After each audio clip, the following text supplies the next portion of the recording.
Boy, you sure are gussed up. Where you going? I'm going shopping for our Thanksgiving victuals. I hear your beau's coming to eat with us. I ain't got no beau. Your pa says so. Mr. Drysdale's stepson. You know, the one they call Sonny. Sure thing, never even seen him. Well, your pa tells it. He's coming to court you and spark you. What does that mean? You don't know what courting and sparking is? No.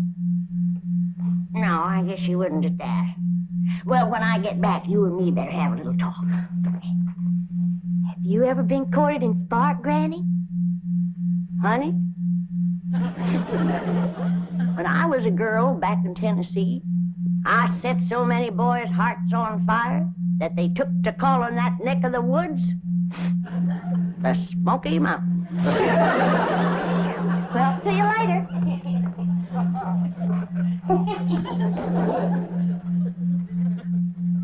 Daisy, you old heartbreaker.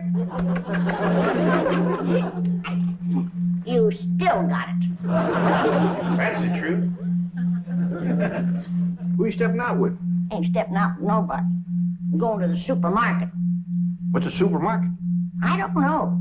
I reckon it's kind of like a general store. But that's where you have to go to buy your victuals out here.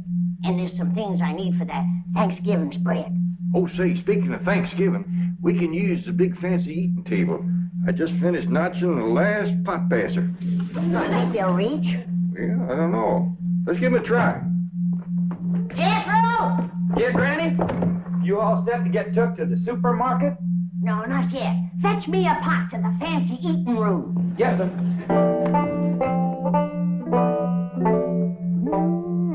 That sure is a mighty fine eating table.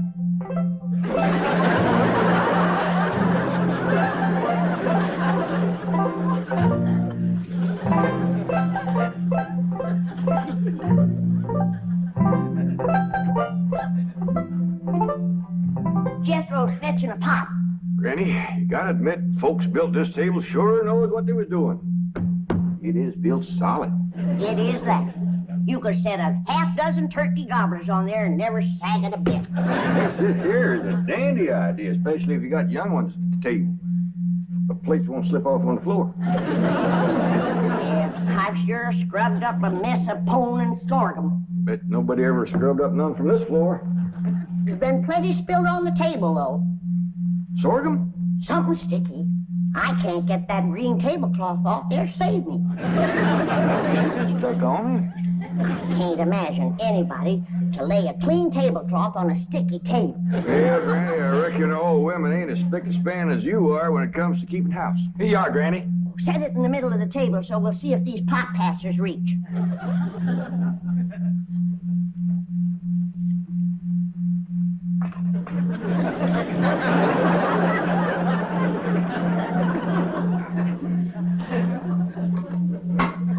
Yeah, I reckon that'll do the trick, all right.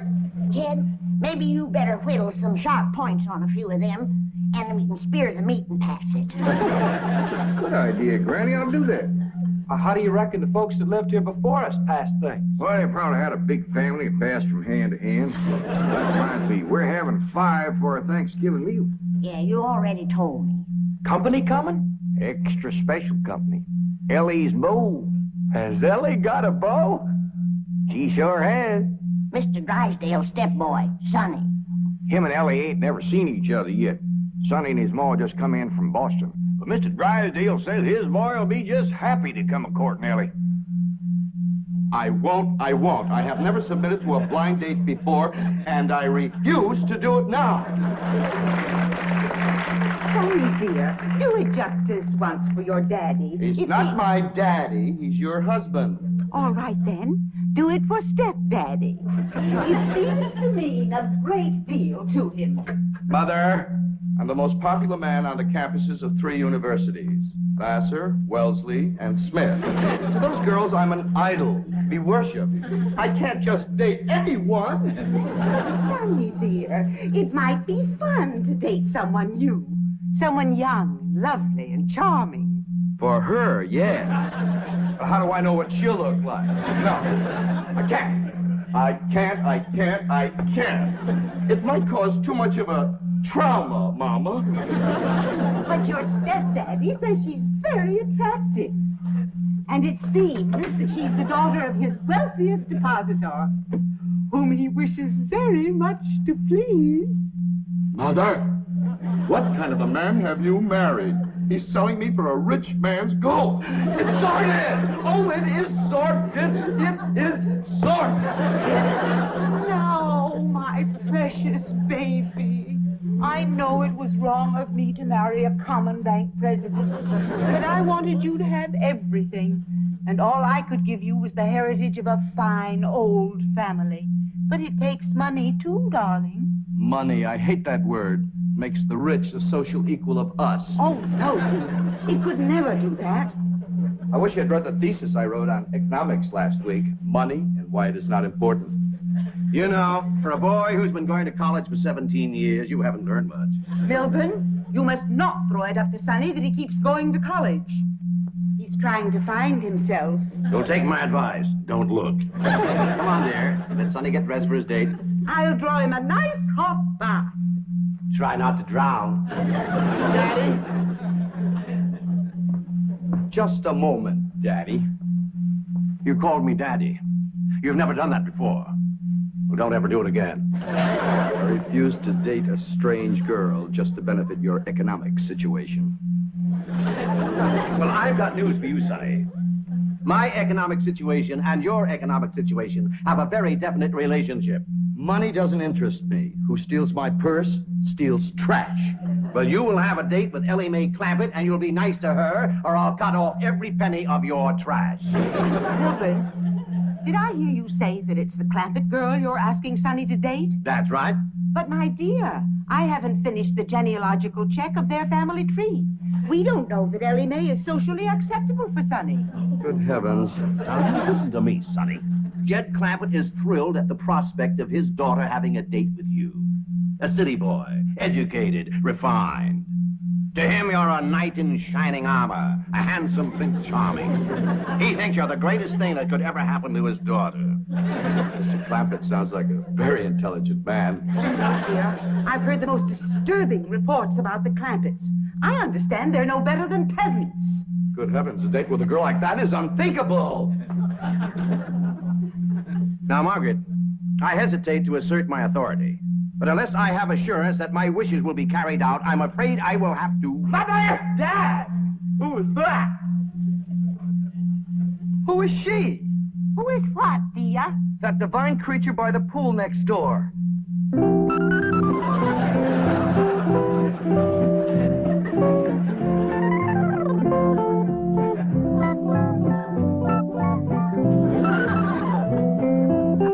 That's the Clampett girl, Elly Mae. Oh, Dad, you're sensational. Of course I'll date her. Good boy.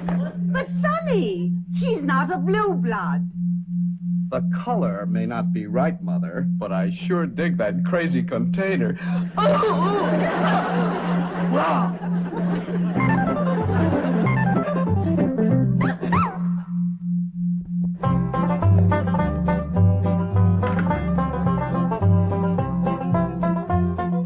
Granny, you wearing perfume? Pure vanilla extract. You rascal. You're gonna have that storekeeper's head just a spinning. That's the idea. Just because I got plenty of money don't mean I have to spend it all.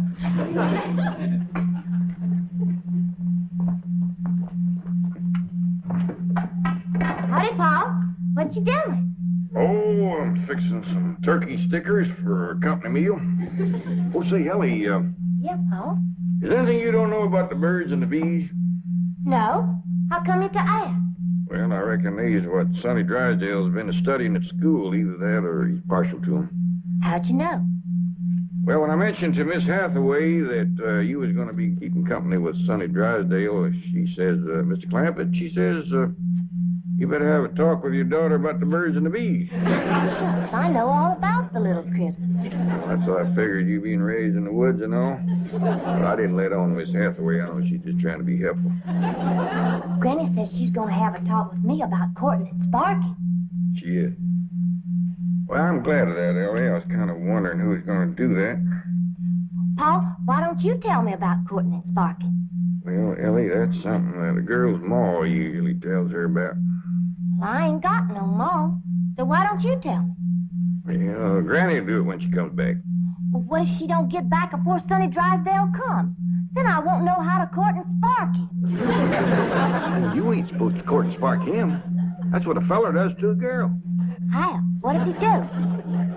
Well, he gets himself all slicked up, shaves real close, shines his shoes, puts on a stiff collar and a clean shirt. And he goes to calling on the girl, toting a nice big store-bought box of candy. Hot diggity dog, I'm gonna like courting and sparking. It's only the courting part. I ain't got to the sparking yet. What's that like, Paul? Well, she invites him to come in the parlor and sit.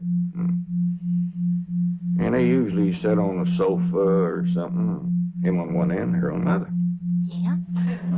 Well, then he goes to carefully, little at a time, scooching down to where he's within reaching distance of the girl.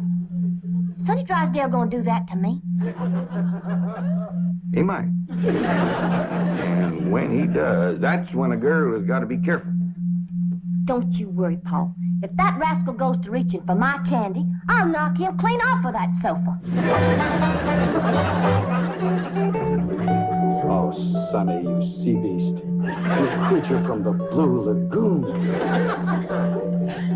Now, my dear, don't you fling yourself overboard, because I'm not worth it. No, don't. My dear. Oh, well, there were too many girls aboard anyway. We were beginning to list. Not me. The devil. Come in. Sonny, you're beautiful. Mother! Girls are beautiful. Boys are handsome. Dashing. Debonair. You're right. I'm beautiful. Well, I just spoke to Jed Clampett. He's expecting you to call this afternoon. Maybe take Elly Mae for a drive. And tomorrow, they're expecting you for Thanksgiving dinner. 2 days? Gee, stepdad, no girl has ever been exposed to me for 2 consecutive days. Well, it may be unleashing forces too powerful to control. What if the Clampett girl gets serious about Sonny? Well, we'll celebrate with the finest champagne money can buy. Oh, no, my baby's not ready for marriage. Margaret, he's 35 years old. I am not. I was a leap year baby. Now, I've had enough of this nonsense. Now, you climb into that expensive sports car I bought you and go calling on that girl, or so help me out. Children, please. Sonny has never been exposed to violence. Even when he was born, I gave the doctor strict orders that he was not to be spanked. But it's not too late to start. Now, are you going or aren't you? I'm going. I am going. You want me to go along? No, Mother dear.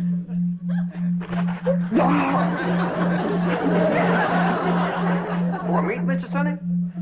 Why, no trouble at all. Hey, whack off as much as you want. Dad, he's back from the supermarket. What darnation is that? That is what you call a shopping cart. There's a sign down at the supermarket that says take one. So Granny did. But they's Indian givers. They wanted me to give it back when we were leaving. But she didn't do it. Did you, Granny? You're darn tootin'. Oh, they sweet as honey when you first come in. But they give you a heap of trouble when you start to leave. What kind of trouble, Granny? Well, first you stand in a line with a kind of a gate. And at that gate there's a woman. She looks at what you've got. Then she starts to push a lot of little knobs. And bells start to ring. And a drawer pops open with a lot of money in it. Doggy. Then she tells you how much money to give her. She says to me, that'll be $28.25. And I says, now you make up your mind. Is it 28 or is it 25? And she says to me, that's 28.25. Well, I seen I wasn't getting no place with her. So I give her the benefit of the doubt and I plunked down 28. A quarter and 3 pennies. I reckon that pleased her. You'd have thought so, but not her. As I started through the gate, she says, hold on. Madam, you're short.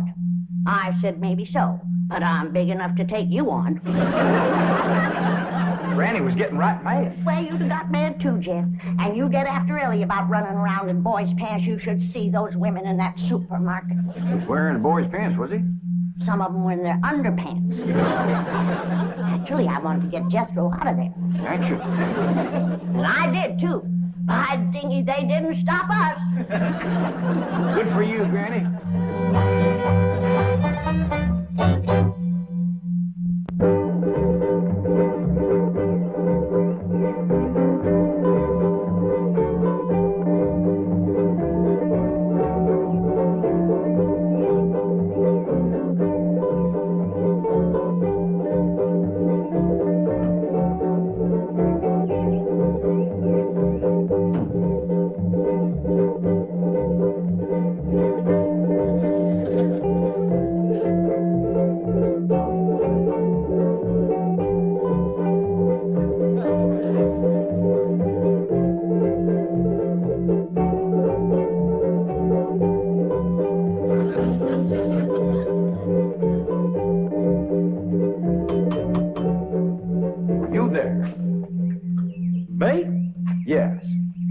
Does that weird-looking vehicle belong to you? No, sir. Move it. I reckon so. Please do. It completely spoils the effect of my imported 190. What should I do with it? Oh, I don't care. Just get it out of sight. Hide it somewhere. Yes, sir. Sonny Drysdale to see Miss Clampett. Oh, come in, come in.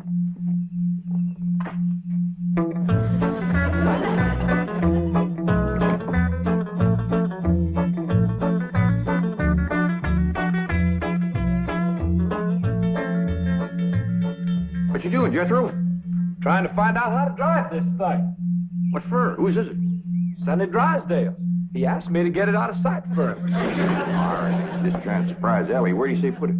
Well, he just said hide it somewhere. Yeah, let's accommodate him. You take the front end, I'll take the back. We'll put it back to them bushes yonder. Okay.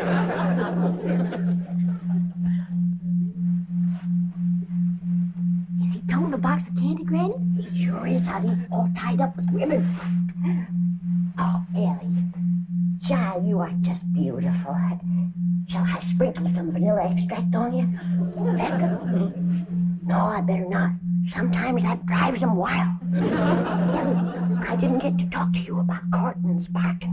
Oh, that's all right, Granny. Pa told me. Oh, all right, now you follow me. Don't be nervous.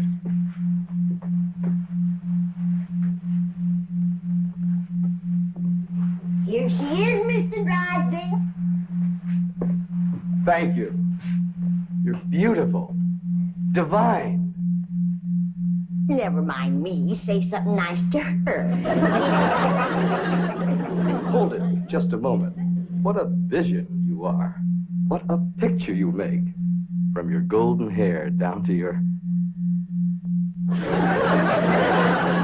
Is that for me? Yes, it is. Bet y'all can guess what it is. Try. It's something sweet. Exquisitely sweet. Something yummy. The yummiest. Something all girls like. You guessed it, it's me. You can sleep with it under your pillow. You want to come into the parlor? What are we going to do in there?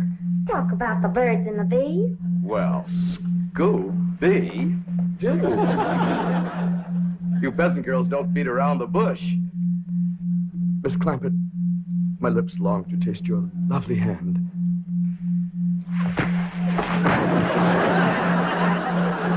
Hey, why did you throw him? That rascal was fixing to bite me. Bruised it to him.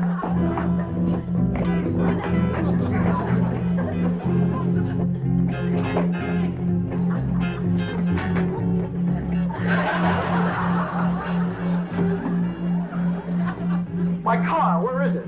Oh, it did good, ain't it? Ain't nobody can find where we put it. Big oaf, I'll destroy you.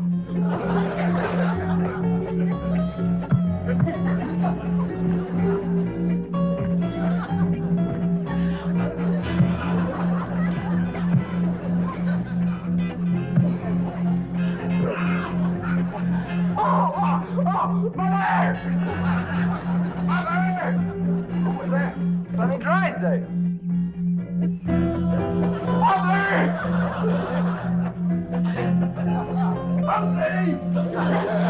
Mean critter, Jed. Yeah, Pa, he bites. I did him a favor. He commenced to hitting me. I claim us Clampets have been insulted by the Drysdales. Let's go feud 'em. Oh, now. Why, we could whoop 'em with one hand tied behind us. We ain't got no cause to whoop 'em, Granny. No cause. Why, just yesterday I went over there to the Drysdales to borrow a cup of possum fat. And that butler fella that lives over there, he says to me, you wouldn't pull my leg, would you? And I said, well, one good turn deserves another. Stick it up here and I'll give it a yank. And do you know that he slammed the door right in my face? Let's go. Now, hold on. Now, we're all going to calm down. Go next door, talk to Mr. Drysdale. We'll straighten this whole thing out. Come on. There. Mother's baby is going to be all right. Was it just a dreadful experience, darling? Dreadful. Margaret, Sonny, the Clampets are here. They followed me.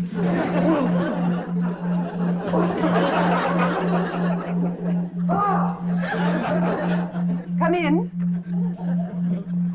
Where's Sonny? Here I am. Well, we've straightened out the misunderstanding, and now these people have something they want to say. Well, Sonny, I reckon this is all my fault. I'm sorry I wasn't to the door like a proper paw had ought to been. I'm sorry I throwed you, Sonny. And I sure do thank you for that nice picture you give me.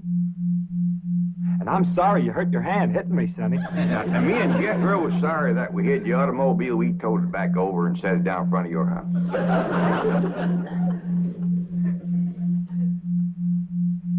Well, I can't think of nothing I'm sorry for. But we sure would be proud to have you all come and take Thanksgiving victuals with us. Sonny and I wouldn't think Of passing up an invitation like that. We'll be there, all of us. Let us say grace. We sure have got a lot to be thankful for, Lord. We got good health, good neighbors, good food. Jethro's going to school. Elly's got a feller. I guess everything is just about fine. We sure do thank you. Amen. Amen. Amen. Well, Jethro, hand out the pot passers and the meat stabbers. Let's get at it.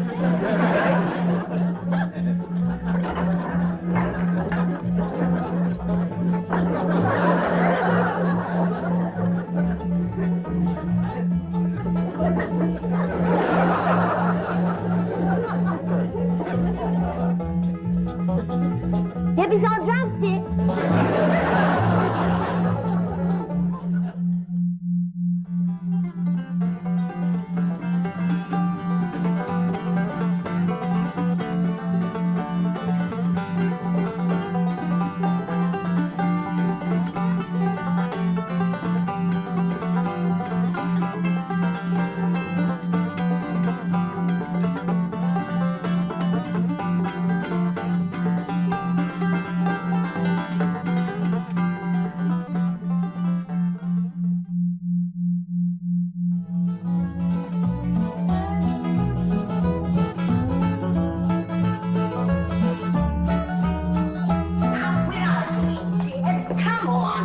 A lot of darn nonsense. Come on, it ain't no such thing. Now, it ain't gonna hurt you none. I got things to do. The first thing you gotta do is sit down here and get your hair cut. My hair don't need cutting. If it gets any longer, I'll have to... I declare, you fight hair cutting like a steer fights brand. Well, the last time you cut my hair, you did brand me. How did I know somebody poured hot gravy in my bowl? Smarted considerable. Sure plastered your hair down nice, though. No, I might go to selling that stuff. Greedy? Sure made your hair look mighty sprucey. Yes, sir. You were slicker than a peeled onion. Smelled like one, too. Sure. I'd go to selling that stuff. I could put an ad in one of them catalogs. If you want the girls to stop and stare, put Granny's gravy on your hair. come on, let's get on with it. Hey, Uncle Jed, you're getting your hair cut. Thanks for telling me, Jethro. Well, that's all right. Turn it, Jethro. What's going on? Is there going to be a wedding or something? I could be the way that Sonny Drysdale is a sparking Elly May. Oh, he's with her right now, out by the cement pond. I better get right out there and keep eye. Now, you sit still and leave those young'uns alone. Can't you remember how it was when you was a boy? Yeah. I better get right out there. It's broad daylight, and besides, they swim. No, they ain't. He's a sitting on the bank, and he's a holding her hand. What an interesting hand you have. I see a man, a handsome Harvard man. Where? Right there on your heart line. Oh, that's just a wart I got from picking up toes. Elly, you mustn't let horrid, slimy creatures touch you. Oh, heck, you ain't slimy, Sonny. Just a mite greasy from all that oil you smear on yourself. What a precious paradox you are. What a charming contradiction. You look pure Park Avenue and you speak pure Tobacco Road. That good? Good, it's fascinating. You're a challenge to me, child of nature. You are the raw clay from which I will mold a perfect woman, worthy of a perfect man. Me. You know Shaw's Pygmalion? I don't even know Shaw, let alone his pig. Oh, you woodland sprite! You forest little bird. You are so refreshing after all those intellectual types of Vassar and Wellesley. You make me feel superior. That good? Good. It's divine.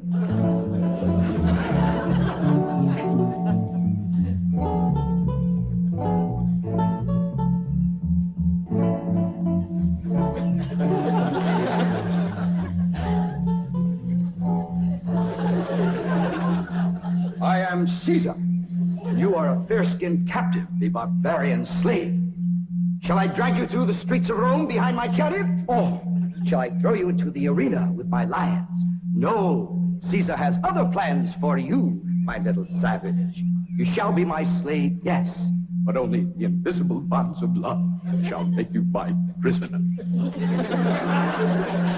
Come, I shall strum upon my lyre and recite odes to your beauty.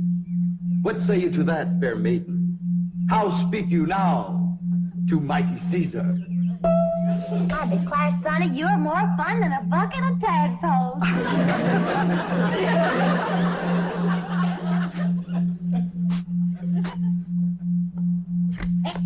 Sit still, I'm liable to lop off a ear. Well, doggone it, Granny, hurry up. I gotta get out there and keep an eye on Sonny and Elly. You want me to go out and see what they's up to, Uncle Jed? Now, you just sit still, the both of you. I expect Elly May to get a husband if you don't let the boy spark her. Well, Elly ain't never been learned about such things. Jed, sparking is like breathing. You don't learn to do it. Somebody slaps you and you go at it. Boy slaps. Now, I declare you're wiggling worse than a worm in a bait bucket. You want your daughter to be an old maid? Of course not. Next year she'll be too old to get a husband. She's almost 18. Sure is. She done waited too long, Uncle Jed. Why, no boy wants to marry up with a middle-aged woman. Elly May can get herself a husband anytime she wants to. Why, she's the purtiest and... Now, don't get your old feathers riled up, you old rooster, you. Elly May'll be all right if you just leave her alone. Well, I ain't sure Sonny Drysdale's good enough for her. He's considerable older than she is. Well, don't worry about that, Uncle Jed. His family lives a heap longer than most folks. Yeah? Yeah. Sonny told me that there's been a member of his family living in Boston since 1632. Well, that rascal's over 300 years old. He was a greening you. Yeah, you sure swallowed a whopper. No, ma'am. Sonny's honest. Why, he's so honest he has to have somebody do his lying for him. Do his lying for him? Yes, sir. Why, I heard him call through the heads to Elly. He says, I'm coming over to serenade you, and I'm gonna bring my lyre. Veni, vidi, vici. The world lies conquered at my feet. And yet, I tremble at the nearness of this flaxen-haired barbarian. Could it be that the invincible Caesar is about to be vanquished? Not by the spears and arrows of the Gallic tribes, but by Cupid's dart. Yes, fair maiden, you have done what your fierce kinsman could not. You have brought mighty Caesar to his knees. Come, I will take you to my palace, and there compose odes to your beauty. See yon window, 'tis the emperor's suite. There I shall woo you. Mother! That's my room, and those are my binoculars. You're not supposed to spy on the emperor. What are you trying to tell me, Sonny? Mumsy can see you, but she can't hear you.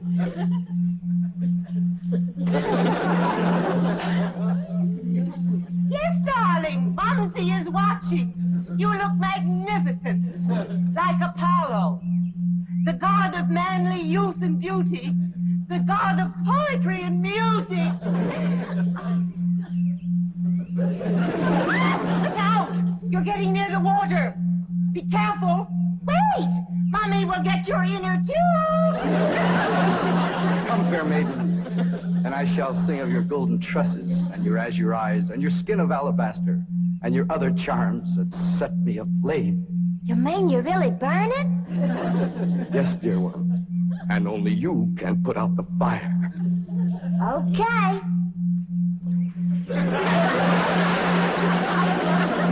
How's that, Sonny? You feel better now?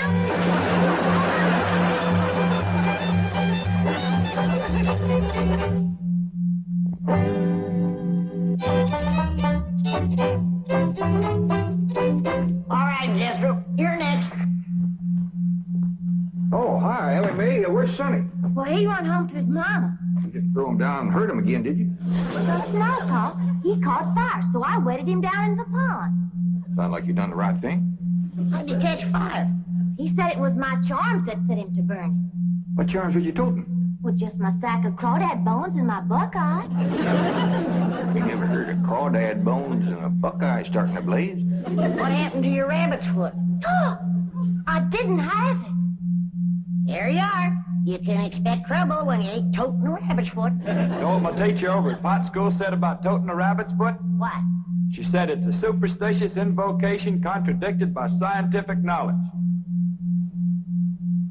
It's always nice to know you ain't been doing something foolish. Don't you worry none, Ellie. You go jump into a purty dress, and I'll walk you up a love charm that I guarantee will bring Sunny Drysdale back. Yes, I am, Mother. I'm going back. Sonny, darling, you're delirious. Here, breathe some of this penicillin. I'll send for an ambulance. Mother, I am perfectly all right. Of course you are, precious.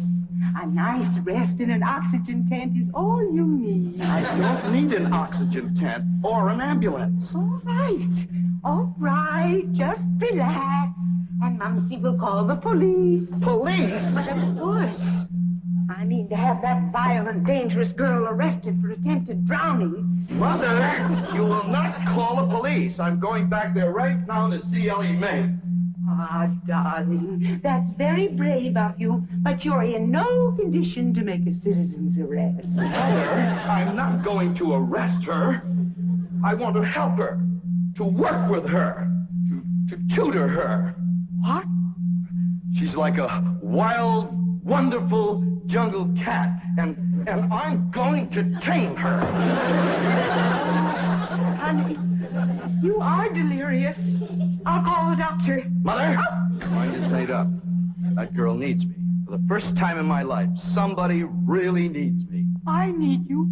The whole world needs you. Elly Mae Clampett needs me, and I need her.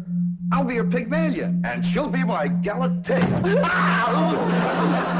Sonny, you're not becoming emotionally involved with that creature. She's not a creature, Mother. She's a girl. A wild, wonderful, beautiful, ravishing girl. Yes, I am becoming emotionally involved. I forbid it. She's not socially acceptable for my baby. Mother, I'm not your baby anymore. I'm a man in search of a woman.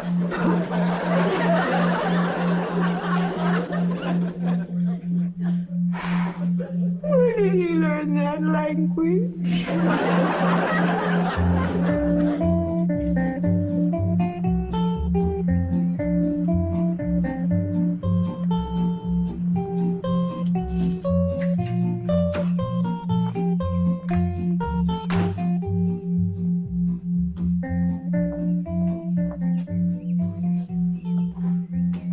Hello, Duke. You noble veteran of the chase. Are you homesick for your forest paths and mountain trails? You look like a cashier waiting for the bank examiners to arrive.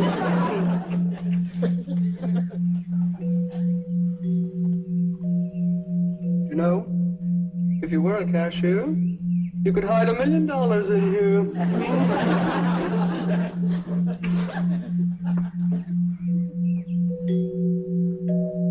There goes that music again. Did you ever find out where that's coming from? No, sir, I didn't. Every time I went to looking for it, somebody always come to the door. This time I'm gonna find it for sure. You see? Oh, bonjour, Jethro. Oh, howdy, Miss Hathaway. No. When I say bonjour, Jethro, you say bonjour, Mademoiselle Jane. Now say it. Bonjour, Mademoiselle Jane. Bonjour, Mademoiselle Jane.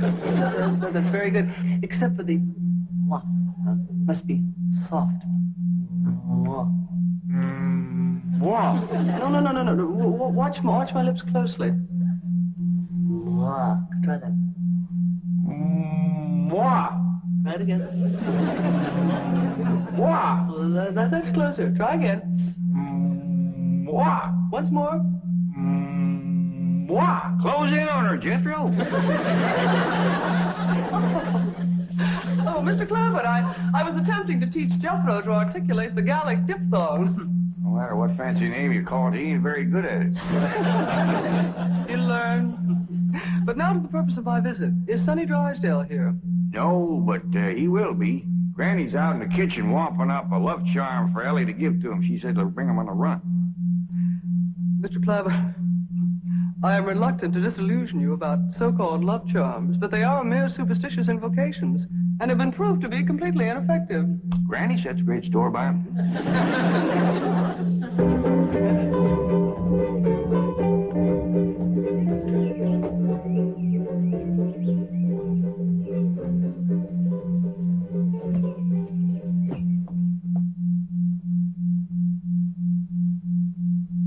Here you are, Elly. One guaranteed love charm. Guard it with your life. What's in it, Granny? Oh, I darsn't tell you. Leastways, not just yet. But I'll give you the secret before I go on to my reward like my granny done to me. I'll guard it too, Granny. Granny? Granny, Mr. Clampett tells me that you've conjured up some sort of love charm for Elly May. Right here it is. Made out of all secret stuff. That is ludicrous, irrational, sophomoric, and pure hokum. You didn't even guess one ingredient. No, Granny. Don't you come spying. I'm telling you for the good of the country. If the secret of this love charm ever got out, I shiver to think what might happen. I wouldn't want it on my conscience. Hear me now, mongrel. Neither sleep, nor snow, nor vicious beast shall keep me from the side of my beloved. Here I come, ready or not. So, you still think it won't work, huh? That is correct. All right, Elly. Open up the pouch, mate. Now, when I drop this starting powder in it, quick close it. Press it to your heart. And say, darling, darling, my true love, come a-swooping like a dove. Darling, darling, my true love, come a-swooping like a dove. This is Elly! Elly! I have flown to your side in spite of all danger. What fate What power have I to thank for giving wings to my feet? That little old charm maker, me.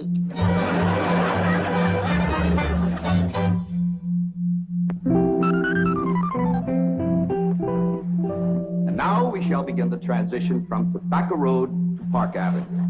Now you watch me closely and I'll show you how to develop perfect posture and grace of movement. Ah, Kipling. Well, do you like Kipling? No, I ain't never kippled. Oh, you are a challenge, you ravishing rustic, you child of nature. Now here, you try it. There we are. Now walk. Go. You'll have to try that again. Now sit down. Now watch me. We walk as though upon a cloud, and we glide with lissom grace. And as we walk, we always keep a smile upon our face. What's he doing? Out there is something called Kipling. He's trying to learn it to Elly. Now, this is how you sit in the chair. Smoothly and gracefully. There ain't no chair where he's a-sitting. I know. What do you reckon's wrong with that rascal? Appears to me he's about 2 bricks shy of a load. Turn old Duke loose so we can go in there and protect Elly. Now we'll practice diction and intonation at the same time. How now, brown cow? How now, brown cow? What's he talking about? He thinks old Duke is a cow. You best fetch Granny. Appears to be she's threw too strong a charm on that boy.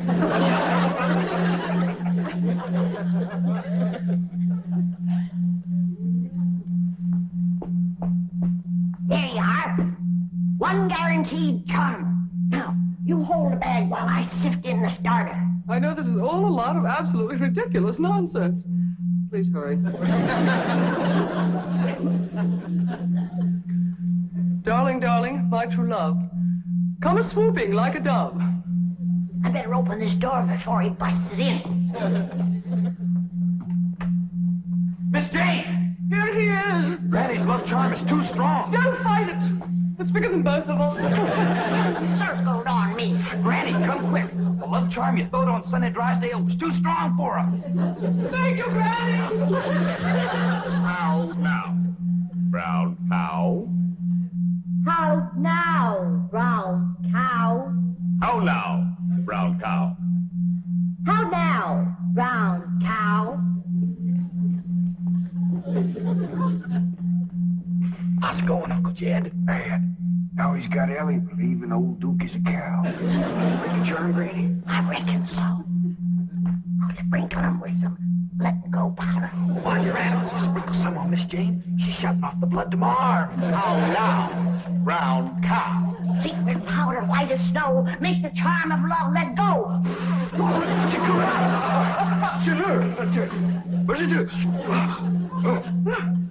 The spell is broken. Now please, everybody listen to me. I must have complete quiet and concentration if I am to transform this bucolic beauty into a sophisticated debutante. Now, I have studied drama at Yale, Harvard, Princeton, and Dartmouth, and I am probably the only living man who can accomplish this difficult cultural metamorphosis in the brief time available. Now, everybody please go while I transfuse into this simple, untutored mind the charm, the polish, the splendor that is Sonny Drysdale.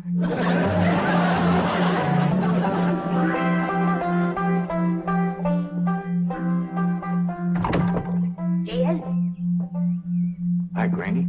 Is Elly and Sonny still in that room alone? It was the last time I was listening, a couple hours ago.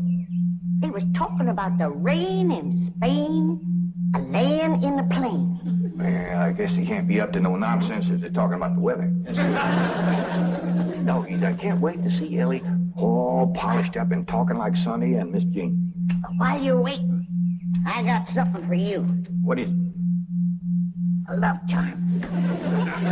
What in Sam Hill I want with that? Ain't what you're wanting, it's what you're getting, a woman. And it's high time you got one, being a widower. Besides, the moon is right. That's why this stuff is working so high-fired powerful. So here. Well, I ain't interested in none of these la-di-da Beverly Hills women, so here. Well, they're interested in you, so here. Who said? Jethro said. Jethro don't know nothing, so here. I reckon Jethro ought to know what's going on in his own school. Besides, I saw her making sheep's eyes at you, so here.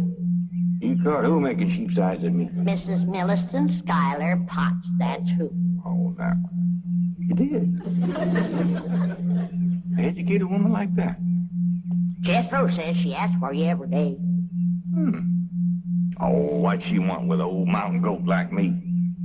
I was to put a little starting powder in there, and you was to say the magic words. No woman could resist you. I don't hold with stuff like this. You're scared, ain't you? Oh, I ain't scared. Then go ahead. I double dog dare you. Well, open the pouch-a-mite. Now. Well, this is just a lot of doggone nonsense. Close it tight, clamp it to your heart, and say the words.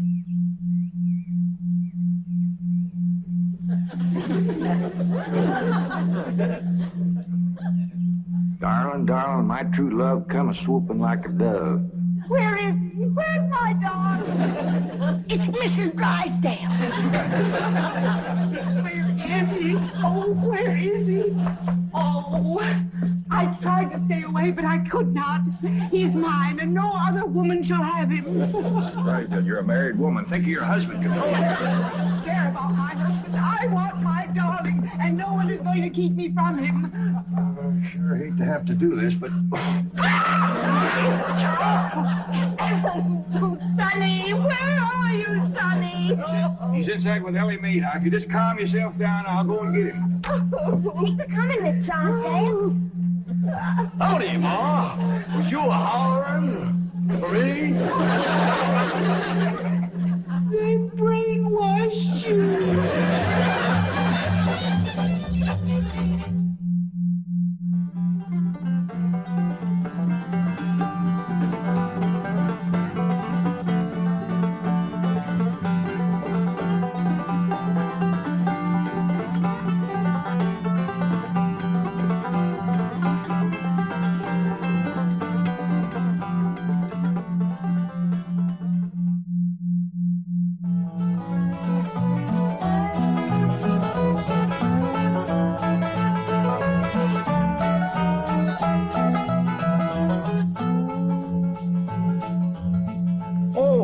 Granny, what you looking at?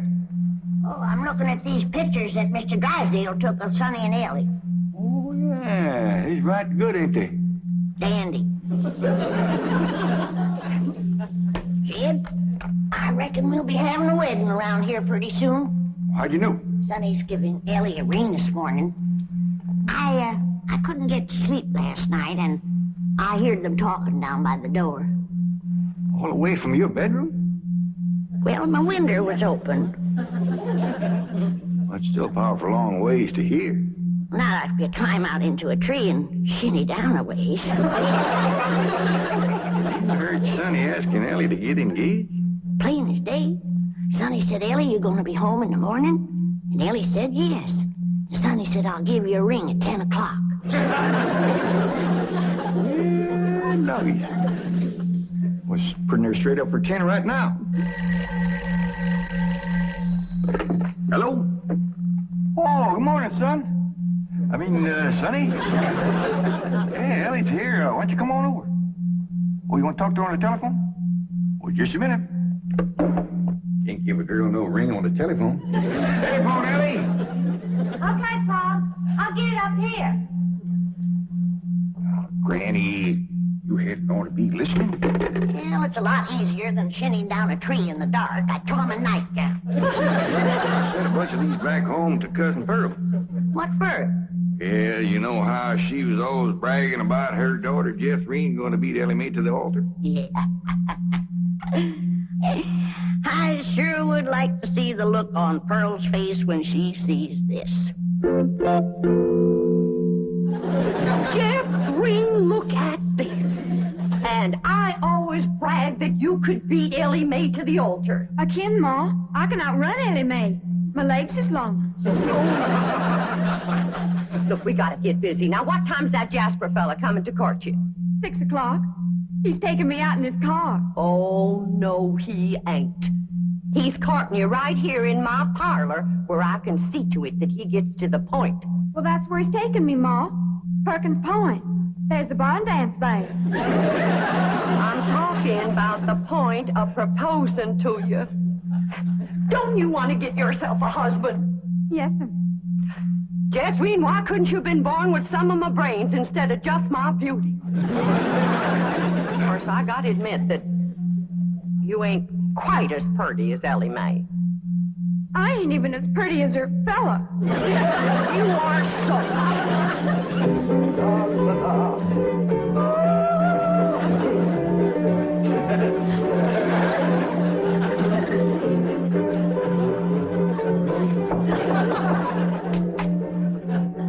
Hi, Sonny. Hi, stepdad. Well, how are you and Elly May Clampett getting along? Marvelously. She's mad about me. Oh? How do you feel? The same? Really? I'm mad about me, too. Now, how do you feel about her? Oh, she's fun, stepdad. I like her lots. I'm going over there now and take her for a drive. Good, good. Her father has $25 million in my bank, you know. Yes, I know. She's, quite a beautiful girl, don't you think? Oh, ravishing. You know, I understand these country girls make perfectly wonderful wives. Strong, healthy, not afraid of a little work. So I understand.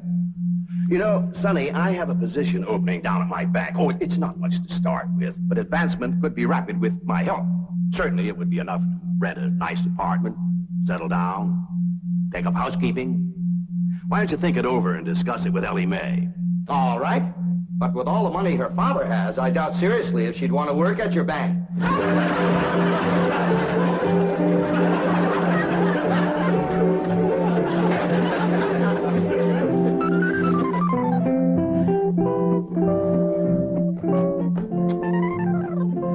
You got something to show us, Elly May? Yeah, hold out your hand. Let us take a look. Face clean, Pa. I washed them with soap. No ring? No, Granny, I washed them all the way up there.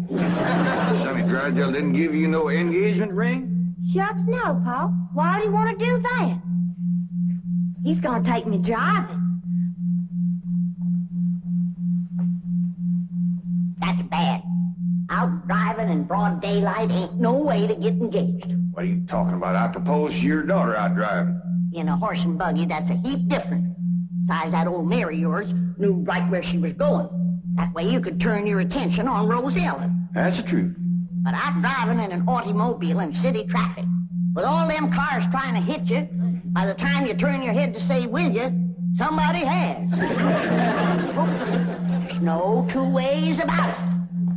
That child is going to need help to trap that Sonny Drysdale. Elly May don't need to trap no man to get him. Every man that ever got get was get that way. Not me. We just happened to stop under a shady elm tree, and I proposed to your daughter on the spur of the moment. That spur of the moment of yours took us 6 months scheming and planning. Why we even trained that old mare of yours to stop under that shady old elm tree. Well, any trapping will have to be up to you, Granny. I wouldn't know what to do except I held a shotgun on Sonny. Well, I'll study on it. Them city fellers might be different.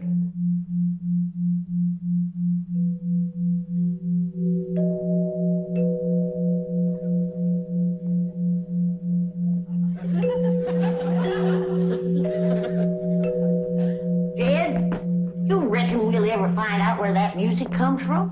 I reckon if we keep a looking.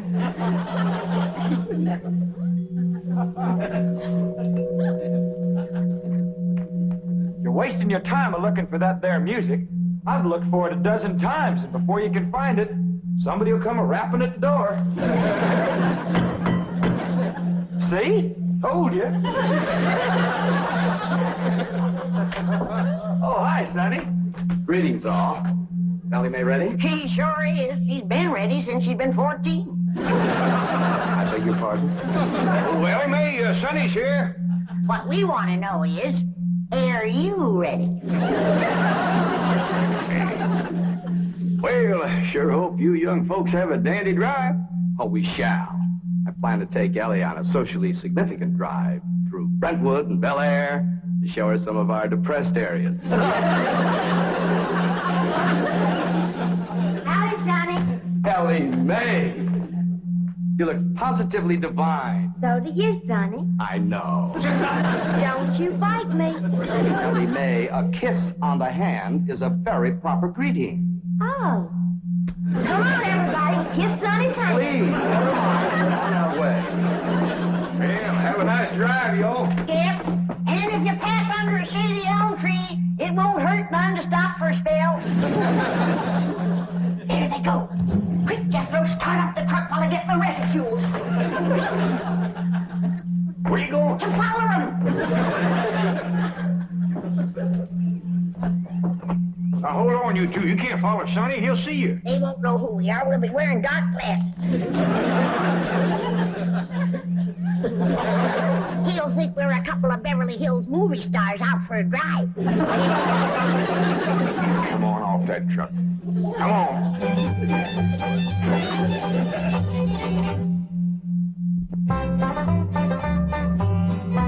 Jethrine, did you pour the fudge out to cool? Yeah, Ma, but I'm afraid it ain't gonna get hard. Well, if it don't, you and Jasper can eat it with spoons, and I'll tell him I made it. You done dressing? Yeah, Ma. Well, come on in here and let me see how you look.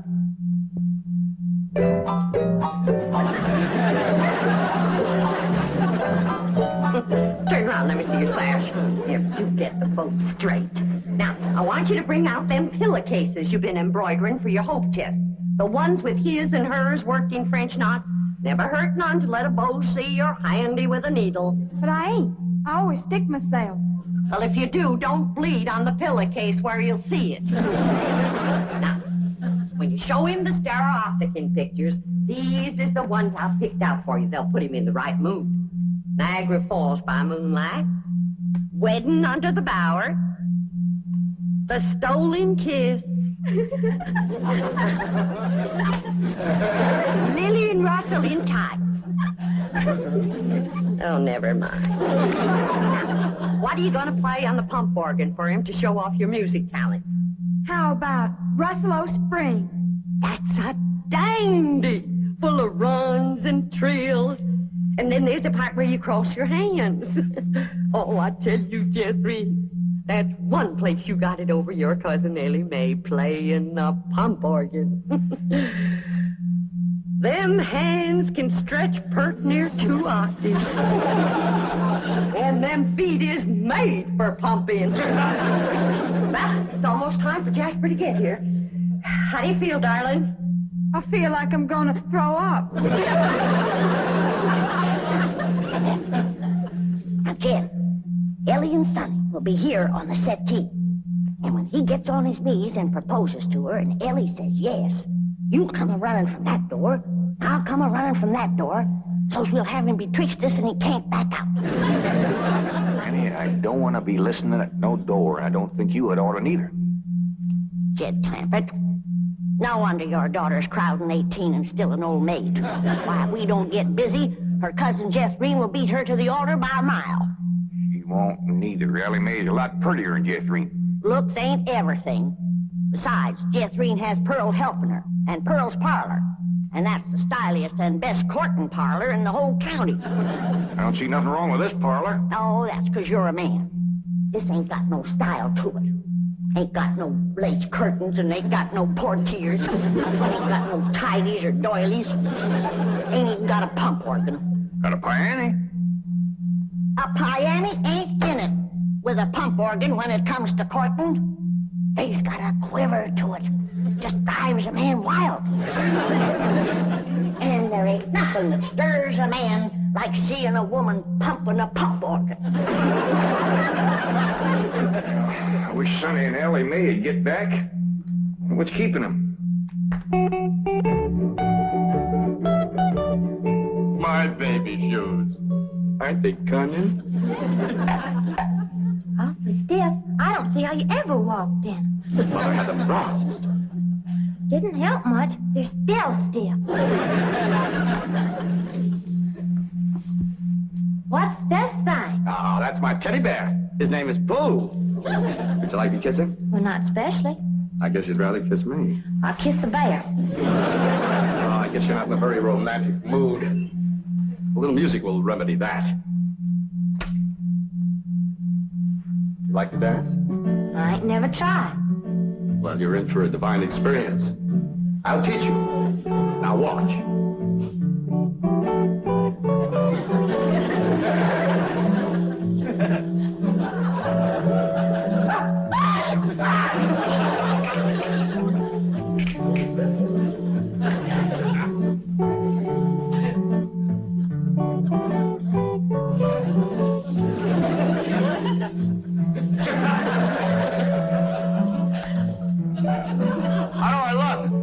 Something's hurting you. Maybe some rose thorns are sticking your gums. Enough of these preliminaries. Come here, my dear. Are you frightened? No, that ought to be. Yes, you're in great danger. How come? You're in a man's room alone. No, I ain't. You're here. You are not playing the game.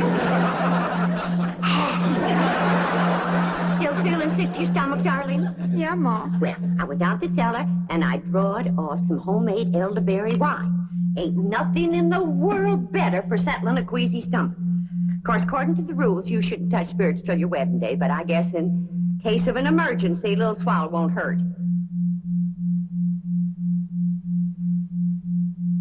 I know it's a mighty bitter tasting, but try and force a little down. It'll make you feel better.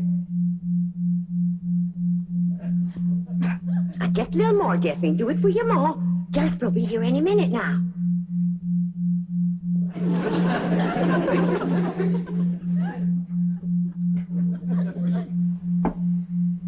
Feeling better? A little. I've got it figured how we get you to play the pump organ for you. I know just what he'll say when he walks in, because everybody does. He'll say, "Why, I declare, that's a mighty fancy pump organ you got there." And I'll say, "Why, thank you. I'm mighty partial to pump organ music." And then you say, "Why, I'll play something." And then you sit down and you play like you never played before. You understand? Yes'm. There he is. You ain't gonna throw up, are you? I'll try now.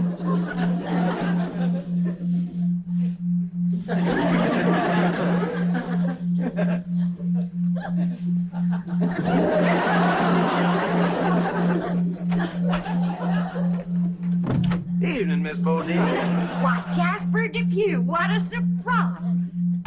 Jethrine, honey, look who's here. Evening, Jethrine. Jethrine got a little nervous upset. I reckon it's the strain of all those beaux that come a-courting. I swear I gotta sweep 'em out of this parlor every day. Hey, that's a mighty fancy pump organ you got there, ma'am. Why, thank you. I'm mighty partial to pump organ music. In fact, I'd just love to hear some pump organ music right now. I'll play you some, ma'am.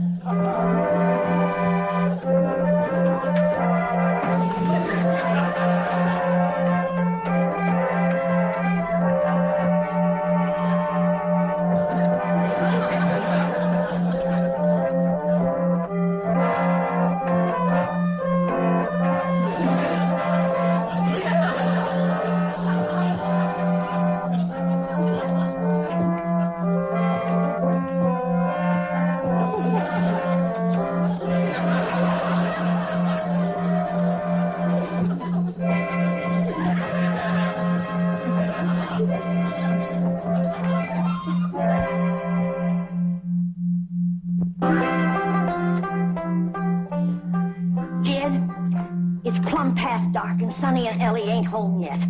Where could they be? What are they doing? Are they engaged? Why don't we hear something? Oh, that poor, sweet, innocent Elly May out there in the dark with a man. Kid, maybe something happened. Now maybe something. Granny, calm down. Elly can take care of herself. I reckon you ain't nervous, huh? No, just sitting here whittling. Well, what you're whittling on used to be the arm of that chair.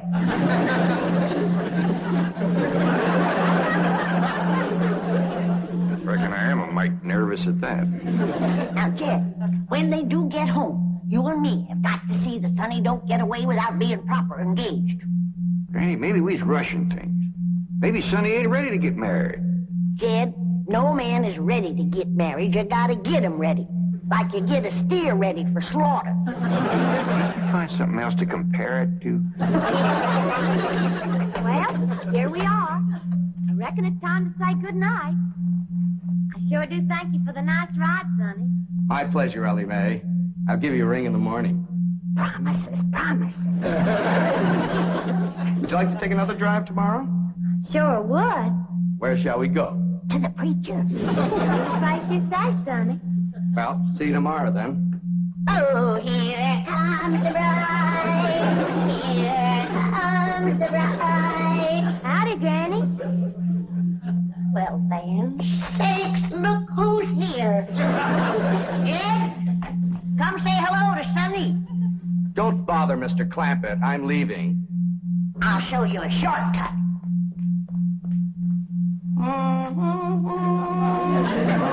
Howdy, Sonny.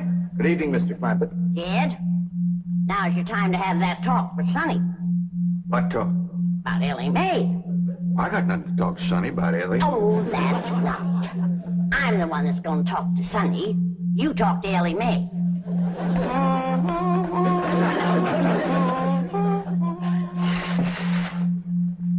Did you have something to tell me, Paul? Well, I hadn't planned on it, but maybe now's a good time. Sit down. Elly, Yeah, Paul? women folks like your granny, your Aunt Pearl, seem to set great store by matchmaking. They just can't rest easy till everybody's paired up, and the sooner the better. Now, your granny wants you to marry up with Sonny Drysdale. Do you want me to marry up with him, Paul? Elly May, there's only one thing in the world I want for you, and that's to be happy. Well, do you reckon I'd be happy married up to Sonny? Only if you love him. Well, how do you know if you love somebody? Well, I can't exactly explain how you know, but when it happens, you know. You don't need nobody to shove you. You just can't wait to get married. Now, do you feel that way about Sonny? Well, I ain't sure. Do you reckon he feels that way about me? Now, tell me, how do you feel about getting married and settling down and raising a family? I find the notion completely repugnant. Good. That's good. One man who simply cannot be monogamous. Fine and dandy. How do you feel about Elly? I find her beautiful, charming, refreshingly different, but somewhat lacking in the social graces. What's that mean? Well, for example, she can't dance. Elly May Clampett? Why, she's got dancing in her soul. I'm her grandma, and I want you to know I was the best doggone dancer that ever came out of the Tennessee hills. And her paw can outstomp a riled-up mule. Come on, city boy. Us Clampetts is going to set your shoes to smoking. By the way, you young people can dance if you like. Not me. I'll go for some of that fight.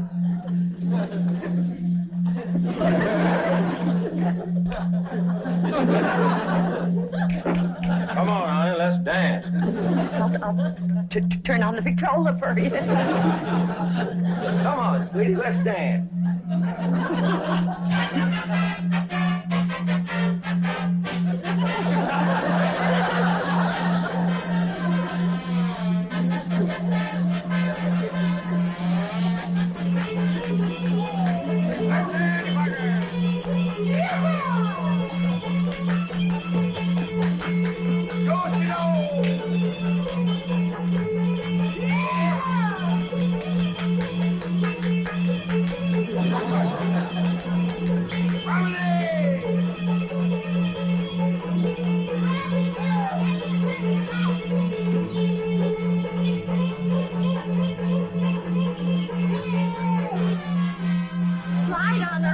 ain't she? You'd never know she was moving.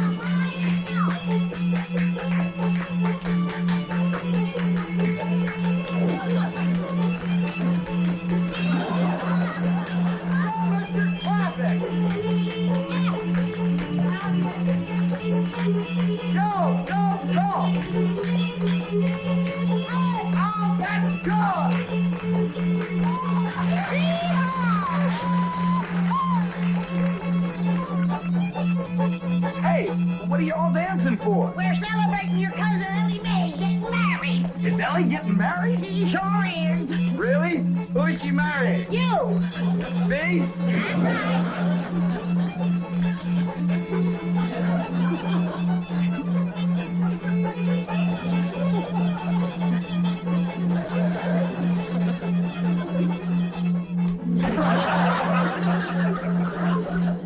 That's right.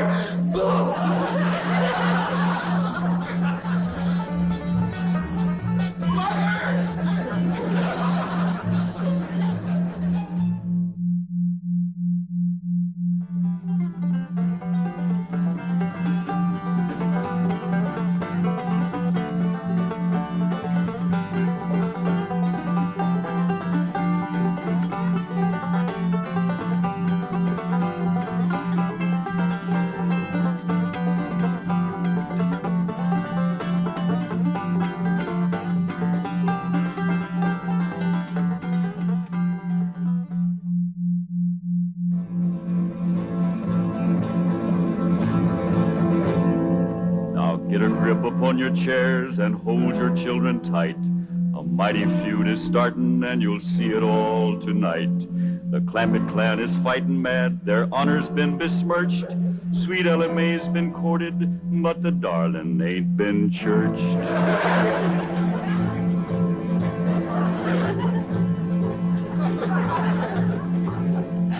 It was young Sonny Drysdale that courted her and fled. And now the Drysdale family will feel hot Clampett lead. 'Cause stranger, you don't trifle with a hillman's daughter fair, or you will face his rifle and he'll deeply part your hair.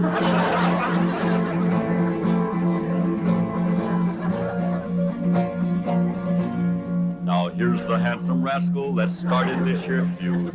A Harvard, Yale, and Princeton man, a shifty city dude. His game was love and run away, 'cause that's the way he lives. But they don't allow such doings with their female relatives.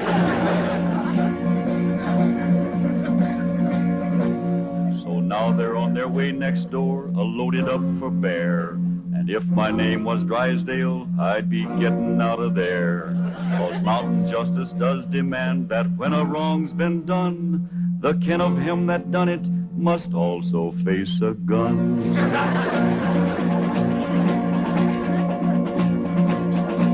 Now Sonny noticed Elly May beside the swimming pool, and when he seen her figure, he lost his yen for school. He wrapped himself up in a towel and played upon his lyre, and while he twanged, the songs he sang did set her heart afire.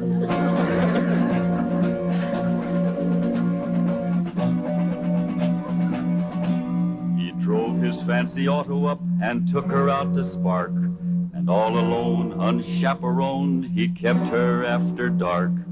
He took her in the parlor and he taught her to be grand. He showed her how to walk and talk and tried to kiss her hand.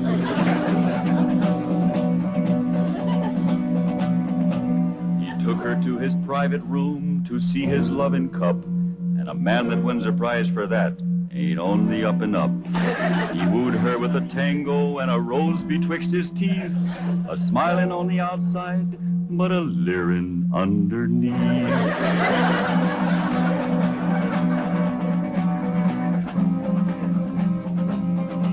They even had a wedding dance, and he joined in the fling. He brought along his dancing shoes, but didn't bring no ring. The Clampetts was a-planning for a wedding in the Vale, but they was duped. He flew the coop and went running back to Yale.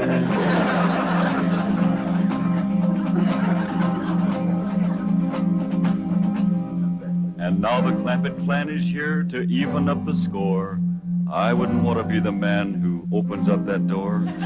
He'll have to face their fury, on revenge they are intent. And if his name is Drysdale, his life ain't worth a cent. It's that butler fella. When will you Clampetts learn there are no possums to hunt in Beverly Hills? Ain't possums we's after, it's Drysdale. Well, they're not at home. Mrs. Drysdale returned to Boston with Sonny, and Mr. Drysdale's at the bank. Let's shoot him. There ain't gonna be no shooting unless it's talked first. When will Mr. Drysdale be home? Not until late this evening. That's talk enough. Let's go to shoot. Oh, Granny, you can't shoot an unarmed man. That's right. I lost my head. Here. Now, when death row counts 3, we go at it. 1, 2. Now, hold on. Mr. Butler here ain't done us no wrong. He's one of their clan. I said there ain't gonna be no shooting unless it's talked first. I'll speak to Mr. Drysdale. Thank you kindly, Mr. Butler. Yes. Thank you very kindly, Mr. Butler. Why didn't you ask him to dance with you? I was ashamed of you in front of these young'uns. Is that any way to learn them feuding? It takes my family to know how to feud. Why, we drove the Botkins clean out of Napoleon, Tennessee, chased them off, burnt their shack, and shoveled their footsteps off the path. Hot diggity dog. That's what I call feuding. I'm sure proud to come from a family like yours, Granny. That's the Moses family. Too bad our blood is being thinned out, cooled off, and watered down with the Clampett blood. Now, Granny, you just simmer down to a boil. I'll see the right thing is done by my daughter.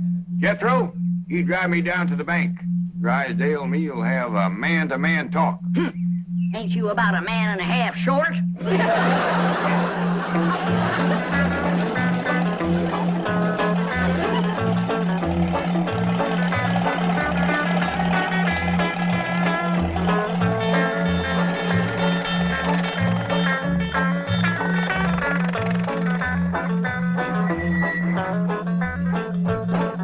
You wait here, I'll go and see Mr. Drysdale. You flush him out, Uncle Jed. I'll get him on the run.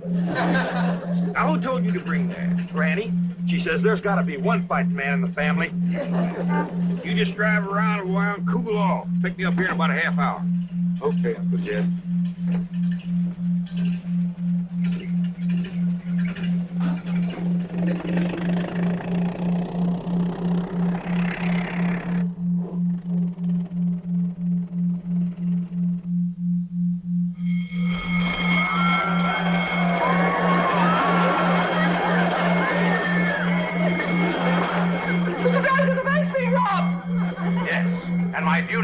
Where are you going? As president of this bank, there's only one place for me at a time like this, my bulletproof closet.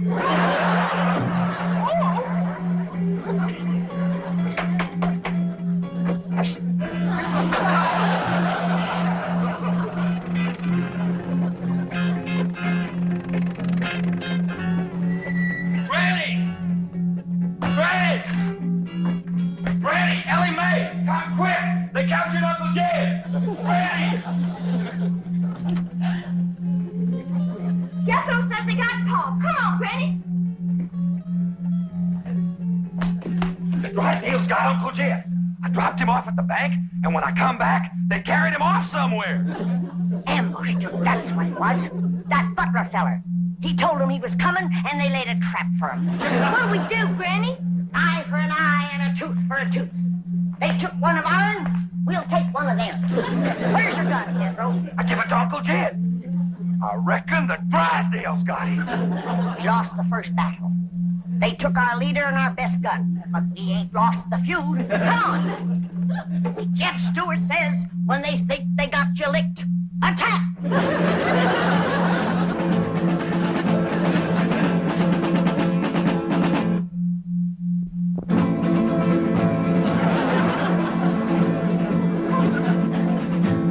Well, now the feud is growing hot. hot, the Clampetts lost a man. Their leader now is Granny from the Fightin' Moses clan. Granny learned her feudin' while a child on mother's knee, when the Moses drove the Botkins from Napoleon, Tennessee.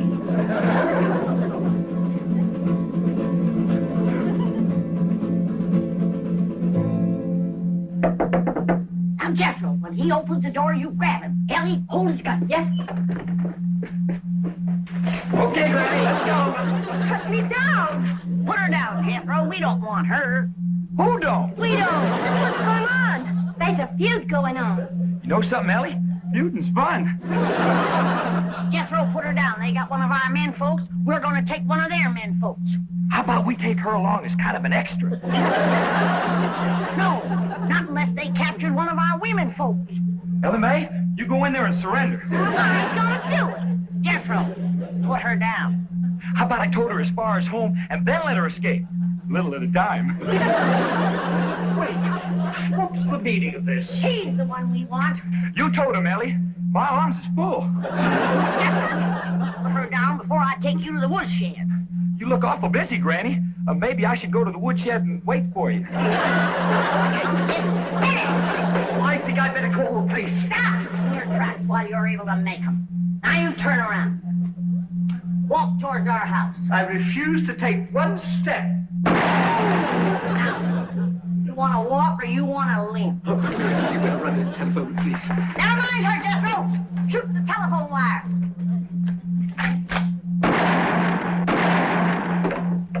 There's what's having your mind on women can do to you. It took you 2 shots to get that wire. Oh, Granny, I got 2 wires.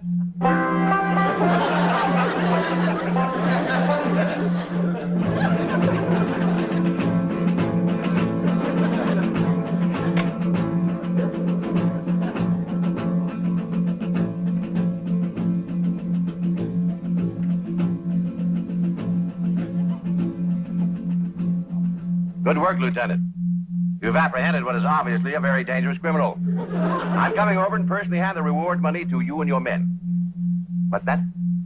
Oh, just you. Very well. Miss Hathaway, perhaps you'd like to drive me over to police headquarters. You're interested in psychology? I'm completely intrigued with the subject. What's the connection? The fellow who tried to rob our bank must be a complete nut. They've got 2 psychiatrists with him. What are his psychotic symptoms? He claims to have $25 million.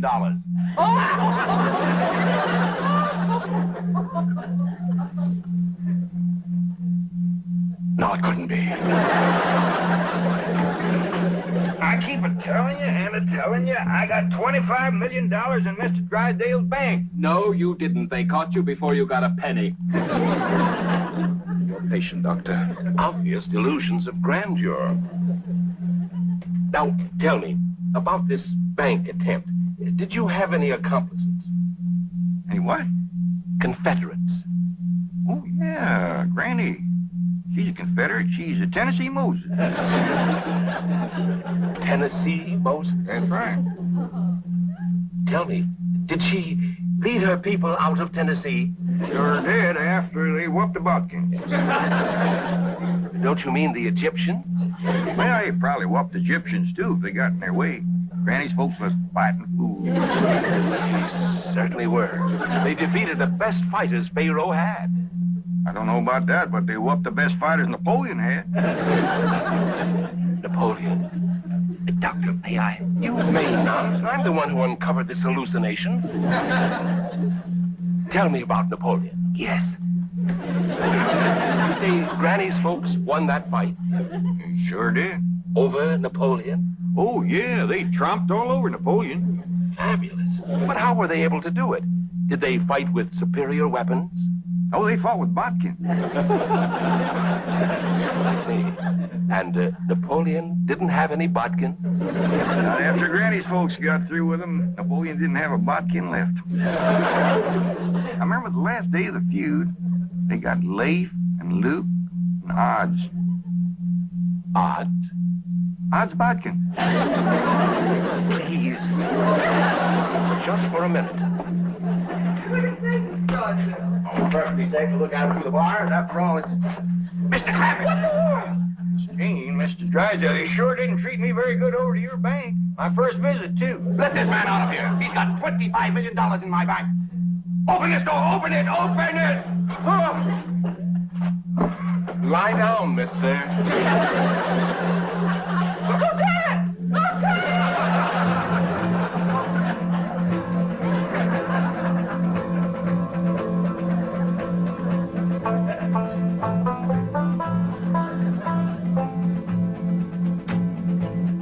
Got the prisoner all tied up, Granny.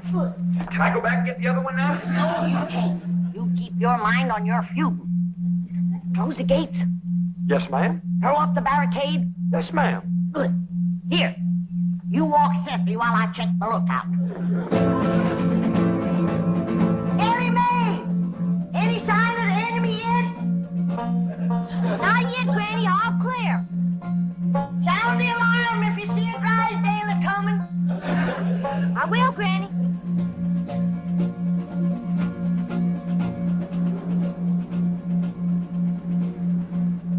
You see, all my employees are trained to be on the lookout for bank robbers, so naturally, when they saw you walk in with your rifle, their first instinct, it appeared to them that was just, You're not mad, are you, Mr. Clampett? Well, no, not about the bank, but we's all right upset at Sonny for running off and jilting Elly May. Sonny? Jilted Elly May?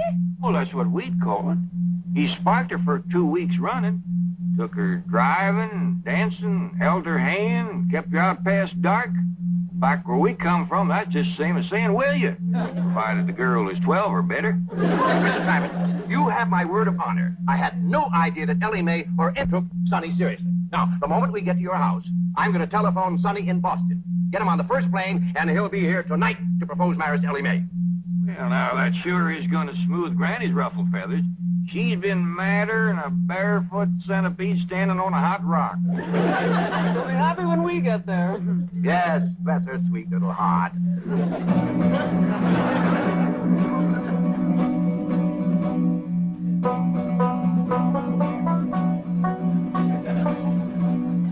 Granny, I see him. They're coming. How many is they? Miss Hathaway and Mr. Drysdale. They's holding Paul prisoner. Come on now. We'll stop them at the gate or blast them at the barricade. Jethro, they's a-coming. Get ready to do battle.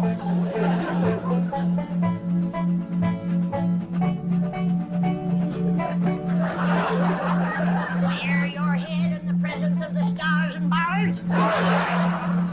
They're getting to the gate. Take cover. Everybody inside. We'll shoot at them through the porthole.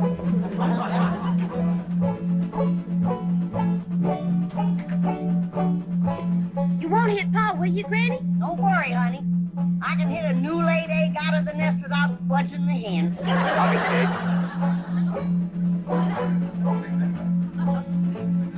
Stop where you are. Stay right there. Granny, it's me, Mr. Drysdale. I'm coming in. Let's get out of here. Can't learn them Yankees who they're feuding with.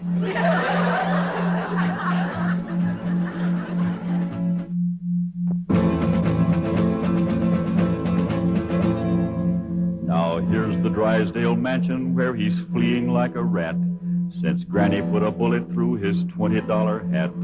But even here he can't escape the scourge of Tennessee, 'cause she's got Elly spying from the tip-top of a tree.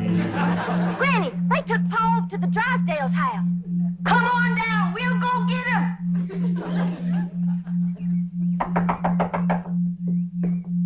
Well, I reckon we'll have to call her on the telephone. Granny's feuding. She's sometimes hard to reason with. Reckon seeing you with that rifle kind of set her off. But that woman shot at me. Oh, Mr. Drysdale, she shot at your hat. If that little old woman ever goes to throwing lead at you, you'll be casting a polka dot shadow. Marie, Ravenwood, why don't you answer the door? Oh, thank goodness it's you. The Clampetts came and captured Ravenswood. Captured him? Yes. And Jethro picked me up in his arms. He held me and wouldn't put me down. Why? He said it was feuding. Well, now, don't you worry, Marie. We're going to get this whole thing all straightened out. Marie, tell me more about your frightening experience with Jethro. Well, there was a knock. I opened the door, and Jethro just swept me up into his big, strong arms, held me tight, and wouldn't let me go. And he said that was feuding? Yes. That's why I was afraid to open the door right now. Marie, you've been through a shattering ordeal. Go and lie down. I'll watch the front door. Come on, Jethro, we're going back to the Drysdale's house. Hot diggity dog. That's the part of feuding I like. We're taking you with us, Mr. Butler. And if they find one hair on Jed, that one hair you got will pay the price. Oh, won't you please listen to me? Mr. Drysdale's not feuding with you. He's a peaceful man. He's never shot anything but skeets. Skeets? How many did he get? We did very well. 98 out of 100. That's better than we did with the Bodkins. Ready, Granny? Come on, young'uns, we got our feuding cut out for us. That Drysdale's our shooting fool. Now, Elly Mae, you carry the flag high and proud. If they shoot you, don't you let it touch the ground. Throw it to Jethro as you're falling. I'll do it, Granny.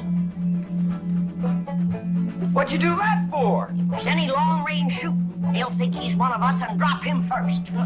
Forward, march!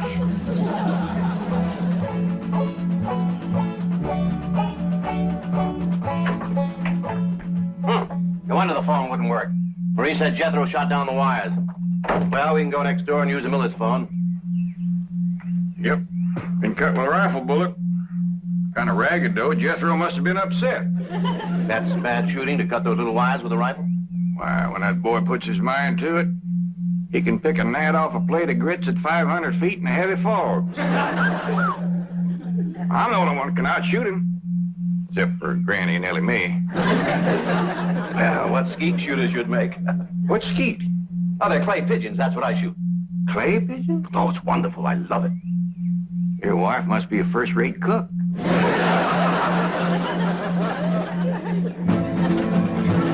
Now here comes Granny's little band to free their leader, Jed. And anyone that blocks their path might just as well be dead. For though their numbers may be small, the flag that leads their way is the flag that led Pickett's charge at Gettysburg, PA.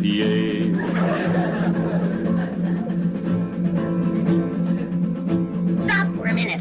I got an idea. We use Mr. Butler here as a decoy, and we'll surprise him. What you mean, Granny? You knock on the door, and you yell to him inside that it's you. Then we'll rush in and we'll get Jed. And maybe somebody else, too, huh, Granny? You keep your mind on your feuding. Come on.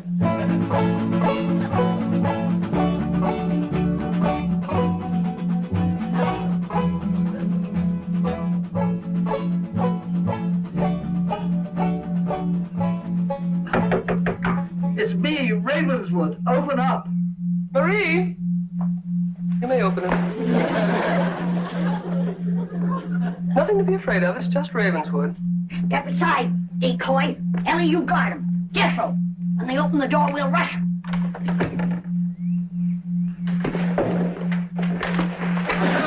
Yeah. Where's Jed? What'd you do with him? Oh. Talk fast. Oh, he's not here. He's next door with Mr. Drysdale. Search the house, Jethro. Jethro! Jethro! Yeah, Granny? Put her down. She's light as a feather. Put her down and go look for your Uncle Jed. Now go search the house. Jethro, you're unfamiliar with the place. I'll show you around. What'd you do that for? A feud is a feud. Granny, here comes Toy Mr. Drysdale. I'll pick that varmint off like I picked a bodkin off a rail fence. Hey, what in the world are you doing? Guarding the decoy, Paul. Ravenswood, you Boston Yankee, bare your head in the presence of our flag. See our flag? My family came from Tennessee. Mine did too. Jed, I always did like this man. Why, sure, Granny, and he's going to make Sonny do the right thing by Elly Mae. What does that mean, Paul? Going to make Sonny come back here and marry you. I don't want to marry Sonny. You see, Granny, the whole doggone feud was for nothing. Not altogether, Jed. Why, we might never have known that Mr. Drysdale here was a fine gentleman from Tennessee. Yeah. Tell me, Ever hear of the Moses family? Hear of them? Why, my mother's family feuded with them for years. You mean your mother was a bodkin? Drysdale, don't ask me why I just commenced a running. You heard him. Run, you yellow bodkin, I'm a Moses.